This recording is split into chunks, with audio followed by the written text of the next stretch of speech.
आज 2.5-3 महीने साथ में रहने के बाद आप में से बहुत सारे लोग इस बात का संकल्प कर सकते हैं कि आने वाले चातुर्मास में 4 महीने हम अष्टमी चतुर्दशी शुद्ध भोजन का नियम ले लेते हैं। 8-14 शुद्ध भोजन के नियम में अगर 60 की उम्र आप पार कर गए हैं और आपने शुद्ध भोजन का नियम ले लिया है और आप घर के मुखिया हैं, तो आपके कारण आपके घर को अष्टमी चतुर्दशी शुद्ध भोजन खाने का सौभाग्य मिलेगा। इस कारण आपके नाती पोते पत्नी बहू पुत्र सबको शुद्ध भोजन मिलेगा। बोलेगा एक भोजन बनेगा, 2 नहीं बनेंगे। 8-14 महीने में 4 दिन, 4 महीने में सिर्फ 16 बार, बहुत ज़्यादा नहीं, लेकिन इस 16 बार के संस्कार जीवन में काम करते हैं। स्वयं को संकल्प में बांध करके और ऊपर उठाना ये आपकी खुद की जवाबदारी है। अब लगे हैं महाराज आएंगे, महाराज सिखाएंगे, महाराज करेंगे। माँ कब तक बच्चे को बड़ा करेगी? एक न एक दिन तो बच्चे को खुद उठना पड़ेगा ना। तो जब आपके जाने की जो उम्र आ गई, 65, 70, 75 पार कर गए, शुरुआत में मैंने कहा था ना, वो बात कह रहा था, रे सखे बुढ़ापा क्या है कि बस मौत को निमंत्रण की आंखों से दिखता नहीं, कानों से सुनता नहीं, कमर गई अकड़ी, 3 चीज याद रही, नून तेल लकड़ी, पड़ा पड़ा मर रहा, हाय हाय कर रहा, नाती घसीटते, लड़के हैं पीटते, खान सके ककड़ी, यमदूत के आदेश से यमराज ने चोटी पकड़ी, फिर भी कर रहा तेरा और मेरा है, ये दुनिया रैन बसेरा है। ये कविता किसकी है? ये कविता है स्वर्गीय मुनि श्री तरुण सागर जी महाराज की। चपल मन करके एक पुस्तक छपी थी उनकी, वो आचार्य सिंह जी की टेबल पर कोई गिफ्ट कर गया तो हमने उठा ली। अब शुरुआत का जमाना था जब कभी कविता भी पढ़ते थे, कहानी भी पढ़ते थे, साहित्य भी पढ़ते थे।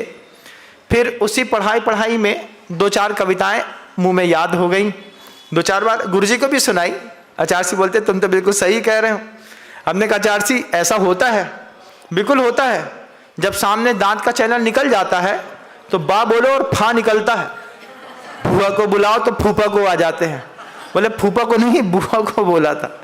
ये जिंदगी है, लेकिन जिंदगी के उस पड़ाव में तुम कहां खड़े हो एक बार सोचो। 60 साल की उम्र को पार करने के बाद तुम्हें भगवान के दर्शन की आकांक्षा नहीं है। तुम अभी भी सोचिए कितना बुरा लगता होगा।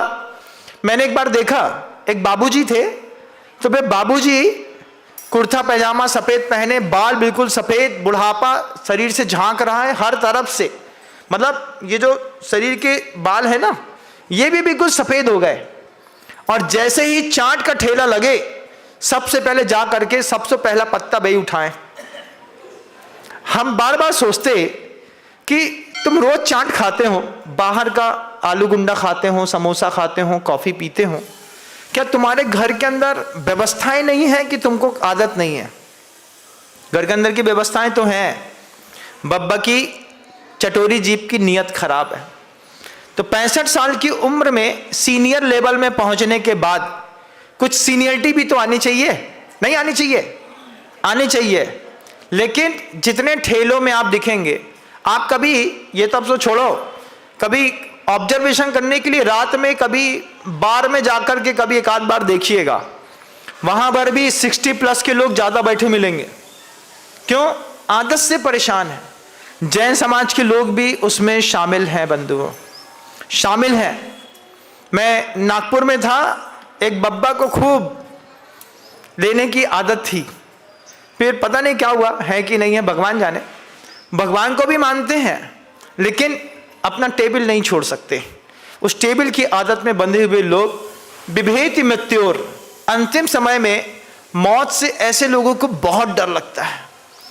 न ततोस्ति मोक्षो, और उससे मुक्ति नहीं मिलती।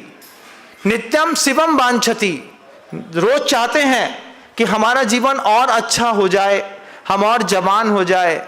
नास्ति लाभ, उसका लाभ आज तक संसार में किसी को नहीं मिला। आप सबसे अंतिम संवाद में इस बात को जरूर कहूँगा, ये इस क्षेत्र का अंतिम संवाद है। कल से मैं आपको YouTube चैनल पे तो रोज मिलता हूँ, लगातार मिलता रहूँगा जब तक मैं हूँ, बोलता तो रहता ही हूँ।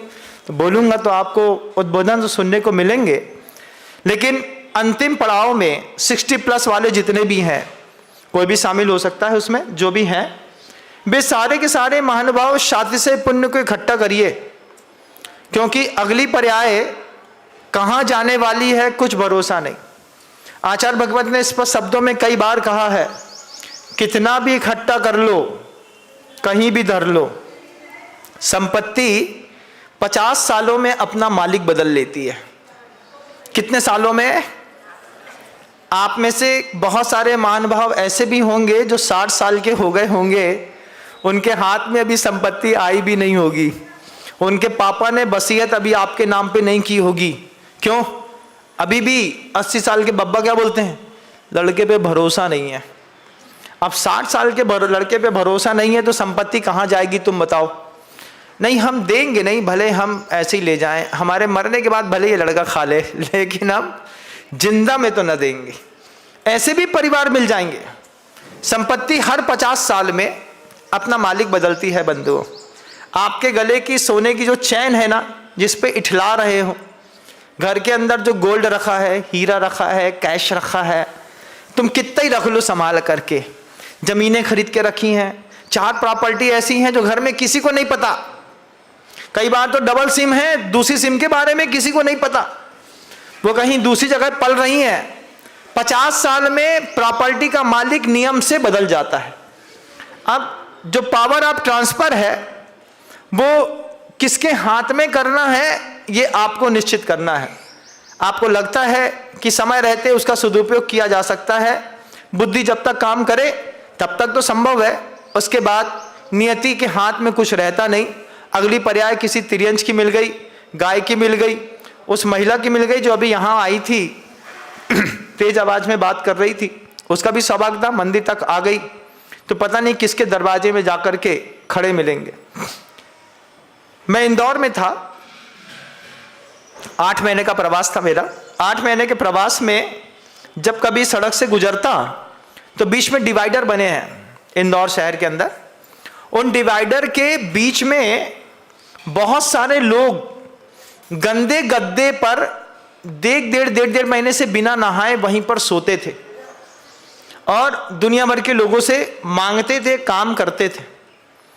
हमने आकर के अपने निसर्ग सागर जी महाराज से बोला कि इतने सारे लोग गंदे हैं, इतना कर्म का उदय है। बोले नहीं महाराज, कर्म का उदय नहीं है, जिस सब पुराने जमाने में सेठ थे, इनसे कोई मांगता था ये उसको नहीं देते थे, तो जब ये इनसे कोई मांगता था कोई इनको नहीं देता था, ये किसी को नहीं देते थे, सबकी हाय लगी, सबकी। फिर क्या हुआ, फिर जो मांगते थे बेकार पे आ गए और कार वाला सड़क पे आ गया। तो जब कभी भी रोड में किसी भी भिखारी को देखता हूं तो एक ही बात सोचता हूं, किसी जमाने में तुम सेठ रहे होगे, पिछली पर्याय में लोग तुमसे मांगते थे, तुम उनको देते नहीं। आज स्थिति टिट का टैट होता है ना, कर्म रिवर्स मांगता है, तो भीख मांगने वाले गाड़ी में आ गए, गाड़ी वाले भीख मांगने में आ गए। तो हमारे निसर्ग सागर जी का चिंतन बड़ा गजब का था इस मामले में। बोले किसी भी भिखारी को देखो तो उसको सेठ समझो, बोले सेठ है और उसको देख करके सीखो, इसने नहीं दिया तो इसकी ये गति है। अगर हमने भी वक्त रहते किसी को नहीं दिया तो हमारी कौन सी गति होगी, ये आप सबको चिंतन करना है। आपका 10 बज गया है, शब्दों को विराम दूंगा। जय जैन दोस्तों, अगर आपको मेरी वीडियो अच्छी लगती है तो प्लीज़ मेरे चैनल को लाइक, शेयर, सब्सक्राइब करिए और इसी तरह से अपना प्यार देते रहिए। धन्यवाद।